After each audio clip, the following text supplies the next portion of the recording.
Supreme court से डांट मिलने के बाद होश में आए बाबा रामदेव, माफीनामे के विज्ञापन पर उठाया बड़ा कदम। चलिए कुछ विज्ञापन देखते हैं। पहले इस माफीनामे की साइज को देखें। क्या आपको लगता है कि अगर आप अखबार के पन्ने पलट रहे होंगे तो इस माफीनामे पर आपकी नजर पड़ सकती है? जवाब तो ना ही में होगा।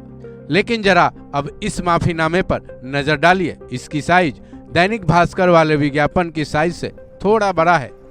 पतंजलि के विज्ञापन और माफीनामे को अब एक साथ देखिए। दोनों के साइज बराबर जैसे ही दिख रहे हैं। अब आप सोच रहे होंगे कि विज्ञापन और माफीनामे की ये तस्वीरें एक साथ हम क्यों दिखा रहे हैं, बार बार क्यों दिखा रहे हैं, साथ ही पतंजलि के विज्ञापन पर इतना जोर क्यों दे रहे हैं? तो जान लीजिए, ऐसा इसलिए है क्योंकि सुप्रीम कोर्ट में बाबा रामदेव के खिलाफ आईएमए के खिलाफ विज्ञापन को लेकर केस चल रहा है। इस मामले में सुप्रीम कोर्ट से बाबा रामदेव को 3 बार फटकार लग चुकी है। मंगलवार को बाबा रामदेव के एक बार फिर फटकार लगी थी। ये फटकार उनकी तरफ से देश भर के 67 अखबारों में माफीनामे की साइज को लेकर लगाई गई थी।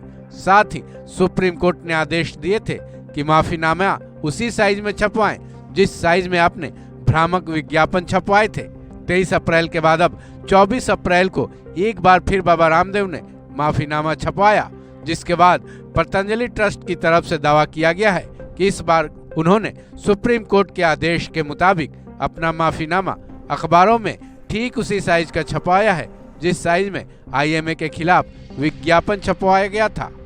हालांकि इस बार भी पतंजलि ट्रस्ट सही बोल रहा है कि नहीं, ये तो 30 अप्रैल को सुप्रीम कोर्ट में इस मामले में अगली सुनवाई के दौरान मालूम चलेगा।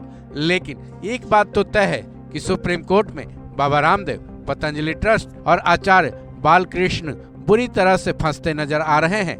आईएमए के खिलाफ भ्रामक विज्ञापन के इस मामले में बाबा रामदेव और बालकृष्ण को सुप्रीम कोर्ट से न केवल 3 बार डांट पड़ चुकी है, बल्कि सुप्रीम कोर्ट ने ये भी साफ साफ कह दिया है कि आप माफीनामे की साइज बढ़ाकर इसे एक बार फिर से छपवाएं, फिर भी आप जांच के घेरे में रहेंगे। गौरतलब है कि पतंजलि ट्रस्ट के खिलाफ आईएमए ने याचिका दायर की थी, जिसमें उसने आरोप लगाया था कि पतंजलि ने मॉडर्न मेडिसिन और कोविड-19 वैक्सीन के खिलाफ कोरोना काल के दौरान दुष्प्रचार किया था, जिस पर सुप्रीम कोर्ट में लगातार सुनवाई चल रही है।